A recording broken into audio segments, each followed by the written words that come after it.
O outro assunto, gente, que eu quero falar é a minha participação no Desce a Letra Show. Como eu disse, foi a minha primeira experiência num podcast de grande audiência. Agradeço demais ao Cauê, ao Lodi, ao Bulbasauro, enfim, toda a equipe que constrói o Desce a Letra Show. Muito legal o espaço que eles estão dando para os comunistas, né? Nesse que eles chamaram, assim, meio que improvisadamente de Dezembro Vermelho. Então já está circulando aí uma porção de cortes. No meu Instagram tá saindo bastante, tá saindo também no TikTok, mas muita gente tem replicado os cortes, porque o que eu tentei fazer lá, a galera que acompanhou, ou quem ainda não acompanhou, por favor, acompanhe lá, foi, vamos dizer assim, eu mirei na atuação, vamos dizer assim, da Laura Sabino, que foi a primeira camarada comunista que eles levaram pra lá e que abriu as portas, ela mandou bem demais, e eu pensei, poxa, se eu conseguir fazer parecido com o que a Laura fez, já tá ótimo. Que era o quê?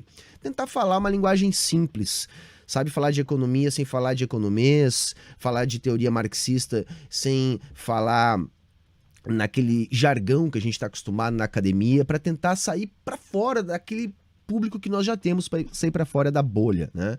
Então, esse foi o meu goal, vamos dizer assim, foi o meu objetivo lá no Desce a Letra Show, tentar dar uma pincelada de cada coisa que a gente defende para, como eu mesmo disse, repetindo a frase que a Laura disse e que tantos outros de nós também dizemos, que é tirar o jovem da teta do liberalismo e colocar na teta do comunismo. Então, muito obrigado ao Cauê, ao Lodi e ao Bulbasauro, muito obrigado a todos que me antecederam lá no Desce a Letra Show, além da Laura, o próprio João Carvalho, que foi alguns dias antes, o Ian, o pessoal que abriu o caminho para que a gente possa estar fazendo esse tipo de discussão, esse tipo de debate. Eu espero que outros convites surjam também. Eu confesso, estava nervoso, eu estava um pouco nervoso, atropelando um pouco os assuntos, abri alguns parênteses, não fechei, cometi falhas que eu chamo de dislexia mental, que é aquela coisa de você pensar uma coisa e falar outra, mas eu acho que nada muito comprometedor. Eu acho que a única coisa que eu fiz questão de me desculpar foi uma hora lá de maneira impulsiva,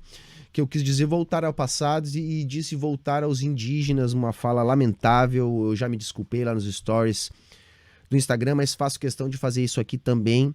Afinal de contas, foi uma fala lamentável que ajuda a ratificar uma das piores práticas, né, que a humanidade já fez com essa bobagem de levar a civilização não respeitando a maneira de viver dos povos indígenas. Então, assim, muito mal eu mandei, mas foi assim, uma fala en passant. Eu tava tentando provar um ponto ali pro Cauê, falando de uma maneira, me baseando no senso comum, pisei na bola, pedi desculpa quando eu percebi a falha. Mas eu espero que a gente tenha outras oportunidades, afinal de contas, me parece que cresce.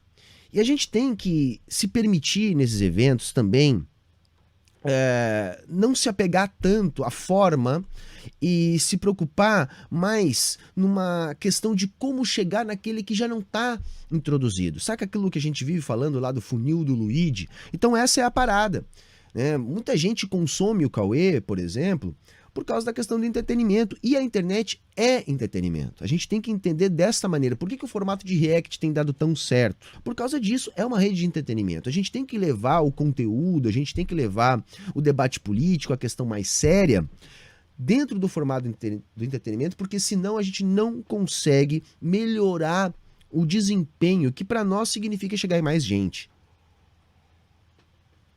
Então agradeço demais e espero que outros podcasts também abram a oportunidade para que eu possa ir talvez um pouco menos nervoso, que eu possa discutir sobre assuntos que eu não tive oportunidade de discutir lá, que eu possa ser indagado por outras coisas, porque, como eu falei, a grande questão é que o jovem precisa resistir a este processo permanente de contra-revolução preventiva que o capitalismo faz.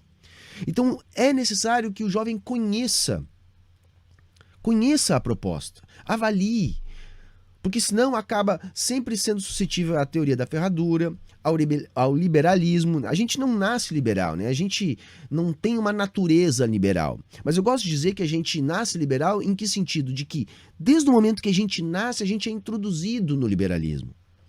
Portanto, se libertar do liberalismo é uma atitude revolucionária. Entender o mundo a partir de uma lente que não é a lente que naturaliza o processo de exploração inerente à sociedade liberal, não é um processo fácil.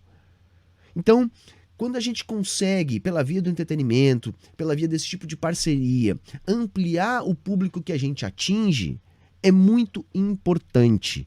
Então é por isso que esse trabalho de participar dos podcasts, de abraçar a linguagem do entretenimento, né? A própria participação do Luigi, que foi lá no nosso Encontro da Soberana, ele que é um cara que está há tanto tempo aqui trabalhando com a internet, é muito importante que ele também tenha percebido que é necessário dar alguma perspectiva para o jovem, porque senão a perspectiva acaba sendo uma perspectiva mentirosa.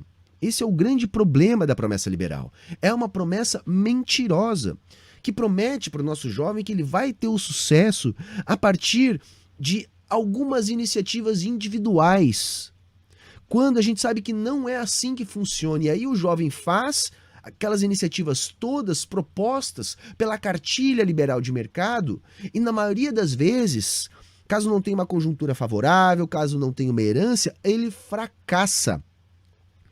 E aí há uma perda de perspectiva muito grande. Então a perspectiva não pode ser uma acumulação ininterrupta, infindável. A perspectiva não pode ser vencer na vida a partir da acumulação capitalista, e sim valorar as verdadeiras faculdades humanas, a alegria, o esporte, o lazer, a família, a liberdade de poder ter uma vida saudável. Essas coisas não são necessariamente pautadas pelo dinheiro, elas acabam sendo pautadas pelo dinheiro em função da lógica liberal capitalista que a nós é introduzida. Então é importante também que a gente tenha esse tipo de oportunidade para fazer esse tipo de discussão.